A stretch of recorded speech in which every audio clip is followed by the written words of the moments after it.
19 century کی آخر میں یو ایس اے انڈسٹریلائزیشن میں بہت ایڈوانس ہو رہا تھا۔ انہوں نے ورلڈ وار 1 کے دوران بہت پیسہ کمایا۔ دوسری طرف امپورٹ پر کسٹم ڈیوٹی ڈبل کر کے اور فائدہ اٹھانے کی کوشش کی۔ 1920 کی دہائی کے آخر تک یو ایس اے کی معیشت خوب پھیل رہی تھی اور ترقی کے آخری منازل طے کر رہے تھے۔ یہ ایرا امریکہ کے لیے خوشحالی، ترقی اور ایڈوانسمنٹ کا تھا۔ اس ایرا کو رورنگ 20s بھی کہا جاتا ہے۔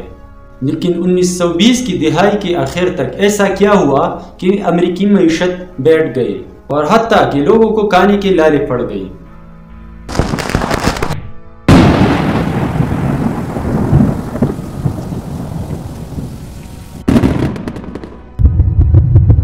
دی گریٹ اکنامک ڈپریشن 1929 سے 1939 10 سال تک عالمی معاشی بدحالی تھی جس نے پوری دنیا کو متاثر کیا۔ یہ یو ایس اے میں اسٹاک کی قیمتوں میں تیزی سی کمی کے بعد واضح ہوا، جس کے نتیجے میں اکنامک کرائسس شروع ہو گئے۔ گریٹ ڈپریشن کا آغاز امریکہ میں 29 اکتوبر 1929 بروز منگل آیا، اس لیے اس کو بلیک ٹیوزڈے بھی کہا جاتا ہے۔ یہ ماڈرن ورلڈ کی سب سے بڑی اور طویل ریسیشن تھی۔ 1920 کی دہائی کے آخر میں جو امریکی معیشت اب بھی پھیل رہی تھی، امریکی بینکوں کی جانب سے بیرونی ممالک کو قرضے دینے میں کمی آئی، جس کی ایک وجہ نسبتاً امریکی سود تھا۔ دولت کے امبیلنسی نے انسٹیبل اکانومی کو جنم دیا۔ 1920 کی دہائی کے آخر میں ضرورت سے زیادہ اسپیکولیشن نے اسٹاک مارکیٹ کو مصنوعی طور پر بلند رکھا، لیکن آخر کار مارکیٹ میں کریش کا باعث بنا۔ دولت کی ناقص تقسیم اور مارکیٹ کریش نے امریکی معیشت کو لپیٹ میں لے لیا۔ اسٹاک مارکیٹ کی کریش نے دی گریٹ ڈپریشن کا آغاز کر دیا، لیکن یہ بہت سی وجوہات میں صرف ایک عنصر تھا۔ اس کی اور بہت وجوہات تھے۔ اس میں ایک کمزور بینکاری نظام، پہلے سے ہی زرعی قیمتوں میں اور کمی کرنا اور اوور پروڈکشن نے معاشی بدحالی میں اپنا حصہ لیا۔ 1930 میں ہولی اسموتھ ٹیرف، جس نے اوسطاً ٹیرف کو 65% تک بڑھایا، یہ نے امپورٹ پر ٹیکس ڈبل کر دی، جس کے جواب میں امریکہ کی انٹرنیشنل ٹریڈنگ پارٹنر نے ریٹیلیٹ کرتے ہوئے امریکی پروڈکشن پر بھی شرح ٹیرف بڑھا دی۔ اس کا نتیجہ یہ ہوا کہ انٹرنیشنل ٹریڈنگ میں کمی آئی اور ورلڈ اکانومی میں مزید کمی کر دی۔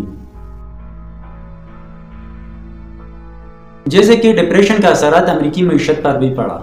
اسٹاک مارکیٹ کی کریش کی وجہ سے انویسٹر نے تقریباً 40 بلین امریکی ڈالر کو دی اور وہ برباد ہو گئی۔ لوگوں نے بینکوں سے اپنے پیسے نکلوا دی اور بینک کولیپس کر گئی۔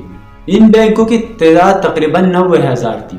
اوور پروڈکشن کی وجہ سے فیکٹری بند پڑ گئی، فارمر اپنے فارم سے محروم ہو گئے۔ اس کی وجہ اوور کلٹیویشن اور ڈراٹ کنڈیشن تھی۔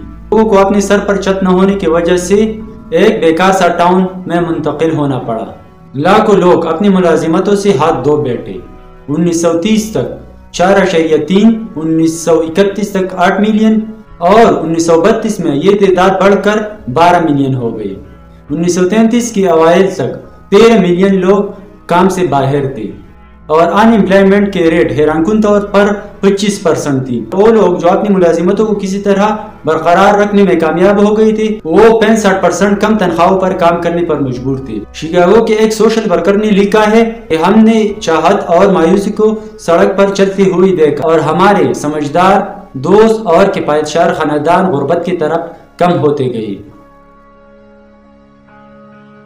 پریزیڈنٹ ڈی روزویلٹ منتخب ہوتے ہی 100 دنوں کے اندر گریٹ ڈپریشن کے خاتمے کے لیے مختلف پروگرام بنائے، جس کے لیے انہوں نے قانون میں نیو ڈیل کو متعارف کرایا۔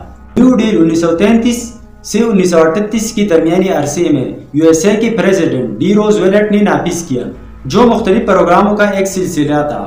اس کا مقصد ملک کو گریٹ ڈپریشن سے نکالنا تھا۔ اس کے لیے فیڈرل پروگرام اور مختلف ایجنسیاں جیسے کہ سول کنزرویشن ایڈمنسٹریشن یعنی CCA، form security administration FSA، civil work administration CWA، national industrial recovery act NIRA، اور سوشل سیکیورٹی ایڈمنسٹریشن SSA نے کسانوں، بے روزگاروں، نوجوانوں اور بوڑھوں کے لیے مدد فراہم کی۔ نیو ڈیل میں بینک انڈسٹری میں رکاوٹیں اور قیمتوں میں تیزی سی کمی کے بعد معیشت کو دوبارہ اپنے پیروں پر کھڑی کرنے کی کوشش کی۔ نیو ڈیل میں کانگریس کے پاس کردہ قوانین اور پریزیڈنٹ ڈی روزویلٹ کے پریزیڈنشل ایگزیکٹو آرڈر دونوں شامل تھے۔ یہ پروگرام 3 باتوں پر مرکوز تھے جس کو ہسٹورین 3 R's بھی کہتے ہیں۔ Number 1، relief for the unemployment and for the poors, یعنی بے روزگاروں اور غریبوں کے لیے ریلیف فراہم کرنا۔ Number 2، recovery of economy and back to the normal level, یعنی معیشت کی بحالی اور معمول سطح پر لے آنا۔ Number 3، reform of financial system to prevent the repeat depression, یعنی مالیاتی نظام میں اصلاحات تاکہ دوبارہ ڈپریشن کو روکا جا سکے۔ یہ فیڈرل پروگرامز اور نیو ڈیل تھی جس نے اکنامک کرائسس کو ختم کیا، لیکن کچھ اکانومسٹ سوال اٹھاتے ہیں کہ آیا یہ نیو ڈیل تھی جس نے اکنامک کرائسس ختم کر دی یا مزید بڑھائی؟ یہ حقیقت آج بھی معلوم نہیں۔ بہرحال ایک چیز پر سب متفق تھے کہ امریکہ کو گریٹ ڈپریشن سے نکالنے کی ضرورت تھی، جو کہ ورلڈ وار 2 نے نکالی۔ مجھے امید ہے کہ آپ نے اس ویڈیو کو لائک کیا ہوگا۔ چینل کو سبسکرائب کرنا نہ بھولیں اور بیل آئیکن ضرور دبائیں۔ شکریہ۔